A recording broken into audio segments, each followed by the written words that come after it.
This episode was originally a live conversation which took place at Swisspreneurs Zurich Scale-Up Cruise back in September 2024. This episode was sponsored by Property, the leading real estate platform for all real estate transactions with a comprehensive ecosystem.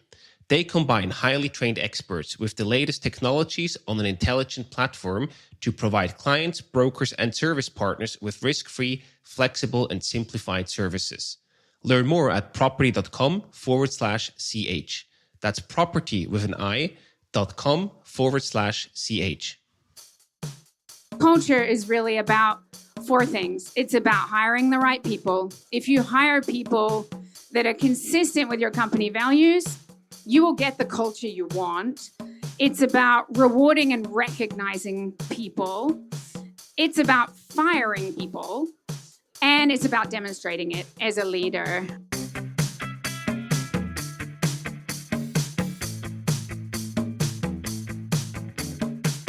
Welcome to the Swisspreneur Show, a podcast about startup stories and learnings from experienced entrepreneurs.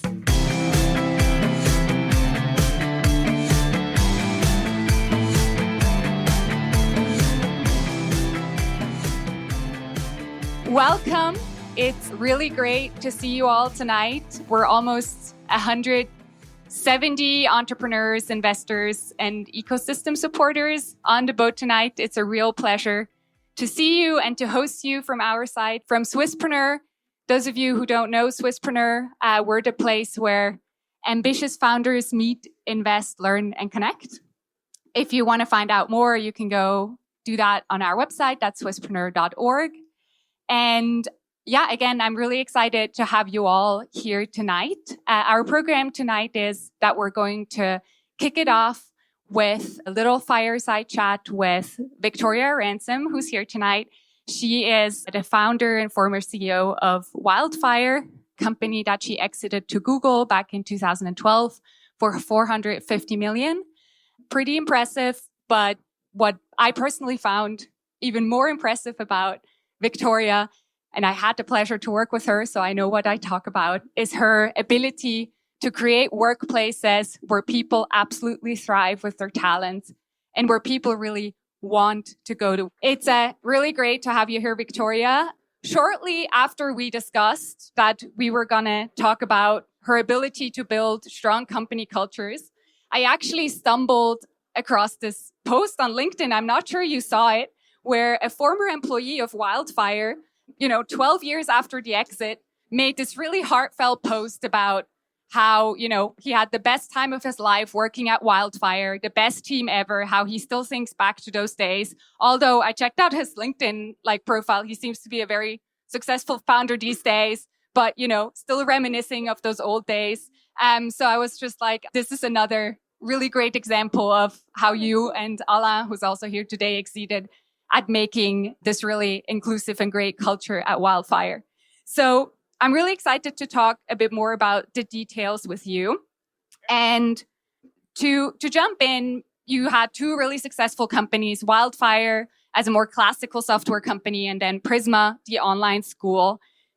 Can you give us a sense for what the cultures were like and how they maybe were similar or different across those two companies? Sure. And I didn't see that post, so now I'm really I will send it to you. It was really amazing. But I get LinkedIn messages still today from employees that say it was the best time of their life. I would say the cultures were far, far more similar than different, which I think makes sense because I personally believe that a company culture is a very direct reflection of the founders and the leaders' beliefs and personality. So I think, put the same founder in place, you'll end up with a pretty similar culture.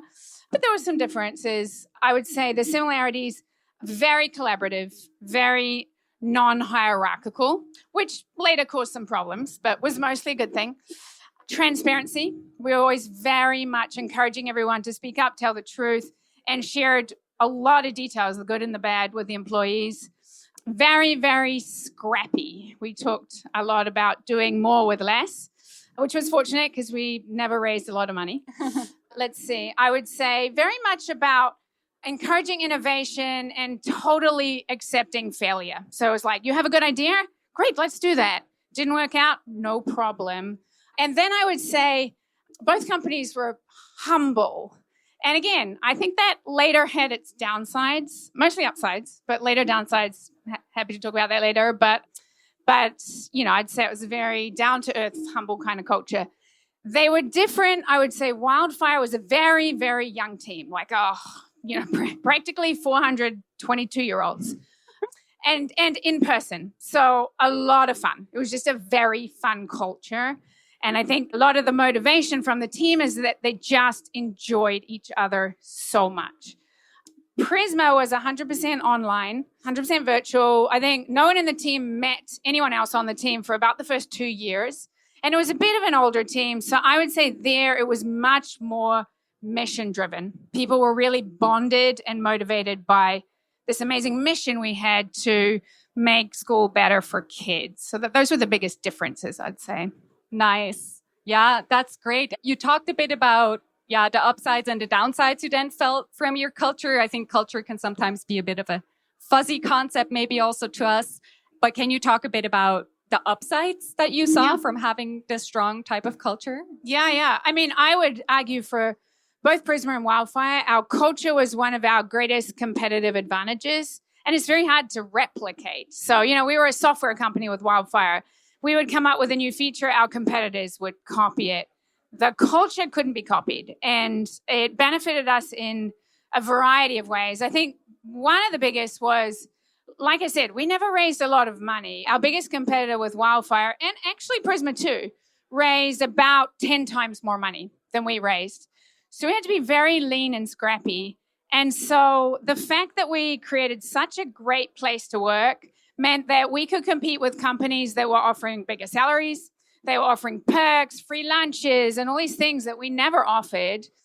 And, we were able to recruit successfully because not only did word spread that it was a great place to work, but when prospective employees visited the company, they just felt it. They felt it was a fun place to work. We also just very much emphasized this, do more with less, be really scrappy, which also enabled us to, go really far with very little money. Prisma was the same. It was all self-funded. So that was where the culture was a huge benefit. And then it very much directly helped us win business, which was actually surprising, in particular in the corporate situation. So Wildfire was selling to companies. You would think they wouldn't really care what your culture is. But we heard again and again of clients that would say, we compared you and we compared these 4 other competitors. Your software looked really great. Theirs looked kind of great too. But we just liked you guys. You guys seem really nice. And I think we ended up retaining customers for that reason. And perhaps best of all, we got referrals. Like there's no reason for a corporate customer to refer you, but they did. And I think it's just, they liked their sales rep, they liked their account manager, they liked the vibe of the company. And then certainly at Prisma, the culture was a huge part of why parents chose us over our competitors, why they stuck with us. So winning business was a really important piece. And, these other things about creating an innovative culture, that for sure helped. We had amazing ideas bubble up from sometimes the most junior person on the team. And so that sort of try new things, you'll be rewarded for trying, I think was a competitive advantage as well. Nice. That's really great to hear. And definitely like now at Frontify, when we buy things, I definitely also have this vibe with the CSM or the account manager we work with. And I can say that makes a huge difference. So let's get a bit more specific because I think, having a great culture is one thing, but how do you actually get there? I think a lot of us we think, okay, write some inspirational quotes on the wall, but then how do you actually make that stick, right, in your everyday life? And I always felt like at Prisma, you and Alain just did an outstanding job in, tying everything back to the culture and the values that we had. Yeah. Was that different? Did you do it differently at Wildfire? What do you think were the key elements that made it stick? Yeah. I think at Prisma, we were more deliberate. Like much earlier in, we sort of worked with the team to codify the values, to write them down. At Wildfire, it was more intuitive. But honestly, I've come to believe that culture is really about 4 things. It's about hiring the right people. If you hire people that are consistent with your company values, you will get the culture you want. It's about rewarding and recognizing people. It's about firing people. And it's about demonstrating it as a leader. And so on that topic of rewarding people, I think, at both Wildfire and Prisma, we would constantly be calling people out for, embodying this particular value. I would leave Post-it notes on people's desk, like, thank you for being so scrappy. It was amazing how you did that. Write Slack messages. At our weekly all hands, we absolutely would call out, this person by name, tell a little anecdote. They really embodied our can-do nature. So I think, and ultimately we tied, once we started having employee reviews, which was kind of late, we tied compensation to it as well. So it's who you hire, it's the way you recognize people and reward them, and then it's getting rid of people that don't embody the culture. And that, we had some painful instances of that, like quite early on in the company, our very best salesperson, we ended up finding out some things where they just weren't living up to the culture. But that was painful. They were our best salesperson. But nevertheless, we fired them. And I think that maybe more than anything sent a message to the company of like, okay, they're serious about this. And then the fourth thing is just you, the CEO, and the senior management, you have to live those values every day. If you are not, then people will totally see through it and they will say, those values don't mean anything at all. So if you say you're a transparent company, be a transparent leader. If you say you're a collaborative, humble company, well, you've got to be a leader like that. It's not about what you write down. You can write down whatever you want, but it's about how you live it, really. So no fancy slogans on the wall. You can if you want, but if you're not living out those slogans, then they won't do much. Yeah, I see. I guess that, yeah.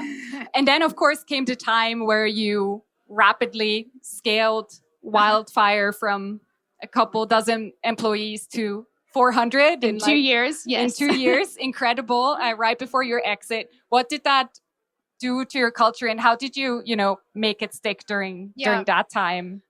I would say for the most part, the culture really stayed intact with a few hiccups, and maybe we'll talk about that.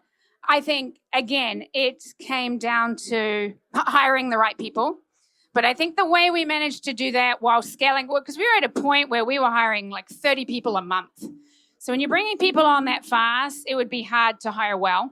But something that helped us a lot is we super encouraged employee referrals. So about 50% of our hires were direct referrals from our employees. And when a trusted person who lives up to the values refers someone they trust, then that's, you're likely to get a good person. And we did all kinds of fun things to really get employees to refer others. So that was really helpful. We had a good onboarding process. So in the end, it was like a 2-week training program. We'd fly, because eventually we had offices all over the world. We'd fly people in for that. And it was 2 intensive weeks of learning about the company, learning about the values. I would always take people out for dinner. Other leaders in the company would take people out for dinner. We'd have like a celebration at the end with the whole company. So I think it was like this crash course in absorbing the culture. Let's see, what else did we do? We really did a lot to just bring the team together and have people have fun. So we did everything from ski trips, which I guess Swisspreneur does, to we had Halloween party. In the end, we had the Wildfire Olympics, which was like a 3-day sporting event that people did after work. Again, totally generated by the team itself. But I think there's just a lot to bring people together, make them feel that camaraderie. Because when you're young and you're a young company and it's just 20 people, you feel camaraderie anyway. But as you grow, you've got to sort of engineer that a bit more. Oh, and the final thing is, I think we're very careful to make sure that the leaders and the next layer down of leaders really embodied the values. Because obviously, as we got bigger and I couldn't have as much contact directly with employees, Alan couldn't either. As long as we knew that the leaders of the different departments and their leaders embodied the values, then I think that permeated. So that was really critical. And where we had problems was where we had leaders that it turned out were not embodying those values. So I see. Great.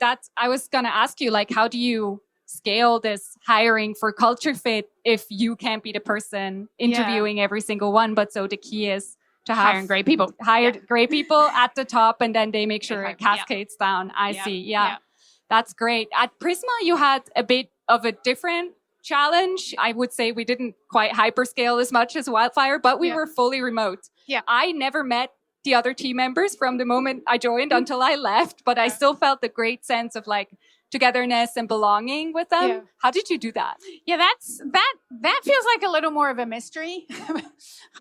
Because I think at Wildfire, there was a lot of deliberate things done. But at Prisma, I would say, again, it came down to who we hired. It was great, nice. It came down to two things, I think. It was the wonderful people we hired who just genuinely were interested in each other, took the time to get to know each other. You just wanted to get to know each other. So that, and then I think we were very bonded and united by a shared mission. This was a group of people that cared so much about kids and about creating a better education for kids. And so when you're all sharing a mission like that, that really bonds you. It's interesting because Wildfire, it wasn't really a mission-driven company. We liked to pretend we had this great mission. The truth was we were bonded by the excitement of building something fast and successful and the enjoyment of being together. I think Prisma was the first company I was involved in where there was such a strong mission and you felt you're doing something really important. And that brought the team together in a really nice way. You know, then I think we had weekly all hands. They were virtual, but they still brought everyone together. We were careful on Slack to also have channels where it was more about sharing who we are, what we're doing. So we had other ways to come to virtual happy hours, which felt a little awkward at first, but actually they were okay, right? They worked. I loved our happy hours. Yeah, no awkwardness there for sure. That's thanks to Ashley. Yes, for sure. This episode is brought to you by SMZ, your independent go-to partner in all matters relating to finance, insurance, real estate, tax and law for both private and corporate clients. To find out more, go to smzh.ch. SMZ, tailor-made, holistic for you. Yeah, now we talked about all the sunny sides and how you made it work. I'd also be interested to hear about some more of the tough decisions you had to take to protect your culture. You alluded for your great salesperson you had to let go. I think there were some problems with some leaders in the early days at Wildfire. Yeah. Tell us about some of the tough decisions you also had to take. Yeah, I mean, I think the toughest decisions were all instances of having to fire someone. But I think, we made some mistakes along the way where certain aspects of our culture were strengths until they weren't. So I said before, very non-hierarchical, like a fantastic strength until we suddenly got to this point where it's like, wait, we have all of these 21, 22-year-olds not really being managed, or like they're being managed by someone who's managing, 25 people or something. I don't know if we got it that bad, but kind of. So then we suddenly had to realize, okay, like actually leadership or management is not a dirty word when done well. And team members are actually looking for reviews and that sort of thing. So the problem was we left it late enough that when we had a tough choice. Like, do we go out and hire a bunch of external managers or do we promote from within? And hiring externally felt really risky from a cultural standpoint. So we did promote from within, but that meant we, from practically one day to the next, took I think it was 4 or 5 of our best salespeople, because they happened to be the ones with great management potential, took them off the sales floor. And that's painful from a revenue standpoint. So, we just didn't do that fast enough. And then another thing that we didn't do well enough, quickly enough, at Prisma, we did this right from day one, but was anonymous ways that people could get feedback. I felt like we'd built such a transparent, open culture at Wildfire where I was so approachable and Alan was so approachable that anyone would tell me anything, until suddenly one day I got wind of the fact that there was a whole department of employees that were really unhappy. And it turned out that their leader was good at embodying the culture when she was in front of the other leaders, but not so much when she was managing her team. So, this was one of these tough things where we literally from one day to the next, that person was gone. I don't know if you can do that in Switzerland, but in America you can. But that was a big lesson in leadership, I think, that at a certain point, as the company gets bigger and bigger, the leadership starts to take on this kind of aura, no matter how down to earth you think you are, where people don't really want to bother you. They don't think what they have to say is important enough. So it really taught me that you have to provide many different ways for people to be honest and to surface problems. That was another challenging time and a mistake that we made. So. I bet. To wrap it up, maybe, what advice would you give founders who are here today and after hearing you talk might want to invest a bit more into their culture? Sure. So, be as early as possible, be clear about what you do care about and what kind of company you want to build. Whether you write that down or not, less important, but you should be clear about it.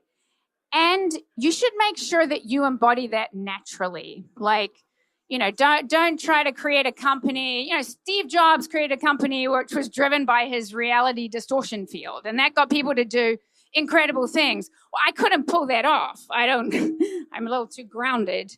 So your values have to very directly relate to who you are. It has to be authentic, and you have to demonstrate that every single day, every time you can. So that.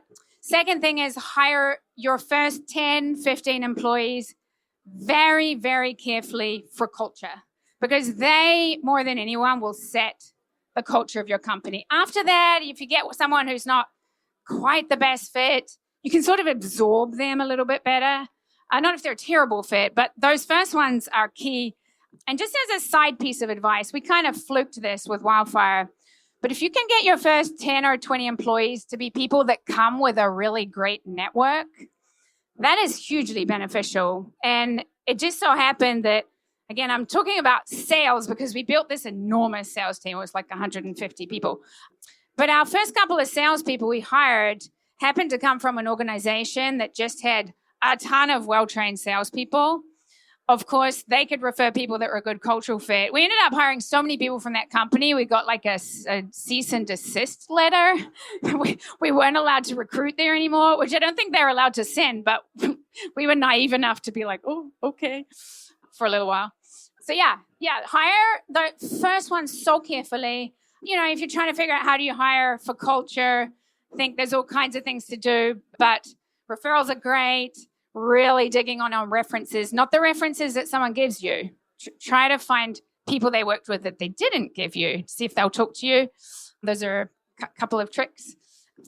And try to build, if you're starting to really scale the team, try to build a referrals culture. I think that is the most cost-effective way to build a team that'll fit with your culture and that you'll be able to retain. Those are a few things. Amazing, very actionable. Although I don't know whether poaching from a different company is really what we want to advise, but you should totally do that. That's fair game. Absolutely. Thank you so much, Victoria, for this. We would now take also a few questions from the audience, if there's any, or let's give Victoria a round of applause first. Yes. Thank you.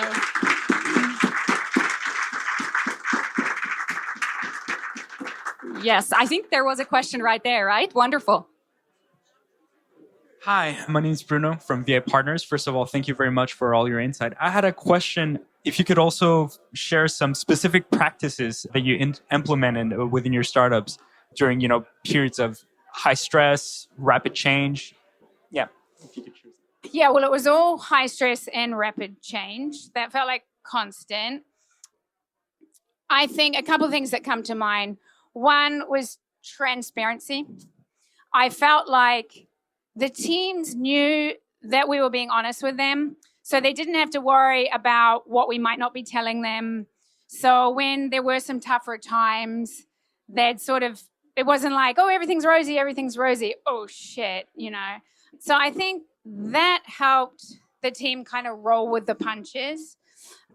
And then the letting off steam, I think, having this great culture where you could do really fun things together, I think was a great way for people to be able to sort of release some of the pressure. Yeah, I think I'm thinking about, we had a really tough time at Prisma actually in the first year where we literally had a conversation of like, I think we're not going to go forward with this. In fact, actually, we decided not to go forward with this. And then there was such an outburst from our customers and prospective customers that were like, we have to do this. But we were just very honest with each other, right? Like, you guys knew everything. Yeah, for the good and for the bad, for sure. Yeah. So I think employees worry when they don't feel like you're giving them the full picture. And then, giving people the chance to just have fun and feel supported and let off some steam, I think was really important as well. Thanks, Victoria. Any more questions? Yeah, plenty more. Great. Thanks a lot for this great speech. You studied psychology, as far as I understood. True. And then you ended up as a CEO of a tech company. Yes. What made this transition? What happened that you turned suddenly into this entrepreneur? It all makes sense. The real reason that happened is because I'd say I've never tried to plan my career very much, and I've always been open to opportunities. But the very quick, direct line is, after studying psychology, I thought, oh my God, what am I going to do with that? I don't know if I want to be a psychologist. Let me be an investment banker. So I went and became an investment banker. During that time, it was during the dot-com boom, so I'm old. And there were a bunch of startups coming into investment banks. I'm like, whoa, what's a startup? I'm like, well, if you can do that, I can do that. So then my husband and I, wasn't my husband at the time, we decided to start a company. It was in the travel space, adventure travel, actually. From there, we started to scale enough that we needed some kind of software product to manage our customer relationship management, basically. Couldn't find anything on the market, decided to build our own software. That was the experience of building software. Got a lot wrong, but learned. And then along came Facebook's brand pages. We thought, this is a great way to market our adventure travel company. Oh, but you can't do anything on a Facebook brand page. Hey, what about if we gave away a free trip? Oh, other companies might have this problem. Let's build an app that other companies can build. And that ultimately became Wildfire. And so one thing led to another. It does make sense eventually. Yeah, more questions back there. Great. Thank you, Victoria, for the insights, first of all. And the way you just talked us through your journey becoming an entrepreneur, I was really curious to hear a bit more in depth. How did you kickstart the team? So I assume it was you and your husband transitioning from the travel company. Who were the first hires? Which positions did you consider to be the more important? Yeah. Or maybe is there some lessons learned? As a scale-up startup, we always wonder who is the next most important role to fit in. Is it the sales guys? Or is it, We'll be curious to hear. Thank you. I mean, it depends on the company, but I guess at Wildfire, it was very much engineers. But, as you pointed out, I don't have a technical background, and actually my husband doesn't either. So that was a bit of a challenge. Like, we need to build software. Neither of us have a coding background. So we ended up hiring our first software developers were in Estonia. We found them because we looked for developers that contributed a lot to open source software, open source code. But then we thought, well, how are we going to judge if they're doing a good job? So then we found a local guy. We're living in Boston at the time, a local engineer who we could not afford to hire, but we hired him to oversee the development of these other guys. And after a while, he said, you know what? They're fine. You do not need me to babysit them, basically. So those were the first hires. And actually, the first several after that were all contract-based. And then our next hire after that was our first salesperson who happened to work at this company where we were able to get a whole bunch more salespeople. But, and then the next person after that was a customer service person. And those two people, Derek and Maya, so beautifully embodied the culture we wanted to create. So it wasn't just Alan and I that created that culture. It was Derek, it was Maya, it was Dan. It was this first 10 or so people we hired. Over at Prisma, we had Dominique came in very early on. We had Ashley, who was so we had a person in Switzerland. We had someone in Ecuador. Alan and I were in New Zealand, but someone from North Carolina. Again, they had the expertise we needed. There we needed curriculum developers, teachers, operations person, and then we started building a software product as well. But again, they just so beautifully embodied that culture we wanted to create that it sort of became easy after that, I would say. Thank you. Any more questions? Okay, cool. We'll take These two more, I guess, and then we'll wrap it up. Thanks so much for the talk. Super excited that you're here. Can you talk about remote work or people that can't be on site? So you mentioned your developers off-site. And you probably once you built a large team, you had some people on site, remote work, but also some that couldn't be. Can you give some tips on how to handle those that can't be on site for a long time? Now been involved in a few companies, but two that I would call pretty successful. One fully remote, still totally fully remote. And, we self-funded it. So it wasn't one of these remote companies where you all traveled to meet each other twice a year. No, nobody met anyone. It's still like that. And then very much in-person kind of company that was Wildfire. But it had its own challenge because we had these satellite offices. And we did see challenges with the satellite offices because they couldn't get into the culture as much. So there, I would say, one, we flew people in, even if you were joining the London office, you came to the California office for the first month. And so you got to know everybody there. And two, the leaders of Wildfire flew around as much as possible to visit these other places. At Prisma, I mean, it's amazing how the culture developed without anyone meeting each other. But I think we just created a lot of space. So we made sure people were well informed. So, constantly communicating, what are we thinking? What are we doing? We had a tradition, still do, of where once a week, each team leader would send out bullets. This is what I'm focused on this week. This is what I did. This is what I'm worried about. This is what I'm excited about. So we had a weekly all hands where we would, again, be very clear about what we're doing, but also celebrate team members, shout them out for the values they're embodying. We did these happy hours, which, it's amazing how we got to know it. They were really beautiful sometimes, right? People were sharing these like tear-jerky kind of things. And so I guess in a similar way as you do in a regular company, in terms of just creating space for people to get to know each other, being really authentic and transparent. And yeah, it's harder remote. I think the part that was a bit different was at Wildfire, there was more time for fun and closer friendships formed. But at Prisma, friendships formed too. So, yeah. Nice. Thank you. Nicola, do you still want to ask your question? Yeah, just come on. Very kind of you. So first of all, thank you very much, Victoria. It was really interesting. My question was, you quickly touched upon scaling the sales team. Can you tell a little bit about how did you figure out a repeatable sales process? Maybe a little bit about that. Yeah. Through trial and error. Remember how I said we did lots of experimentation? We did. But I think we got a good process going. So first of all, I think we developed a really good sales operations team that we used Salesforce and figured out how to engineer that in a way that, everything was measurable and trackable. But we also developed a very good training process. So we really took salespeople. Many came straight out of university, had no sales experience. Some might have had a little bit of sales experience.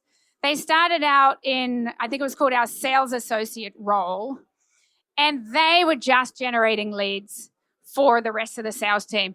The most miserable job, really, like so many rejections and kind of boring. But it was a great way to sort out who really wanted to do sales and who didn't, who had the work ethic and who didn't. And whilst they were doing that program, I think they did it for maybe 3 months, tons of training. So we were actively training them during that time.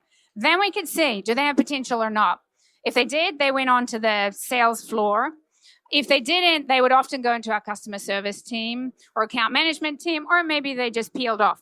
The other thing is, it was very heavily commission-based. Whether you're in that role or as a salesperson, it was generous commissions and the lowest base salary we could get away with paying. So again, if you could do well, you stuck around and you did really well. Like the commissions were great. People were making a lot of money if they were good.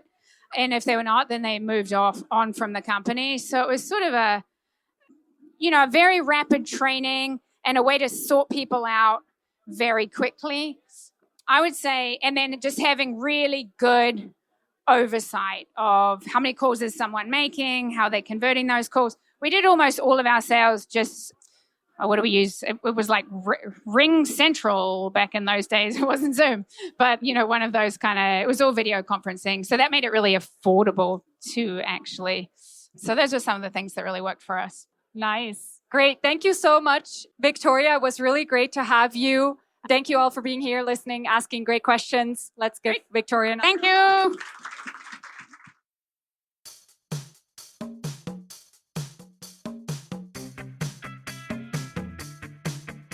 We hope you enjoyed today's episode.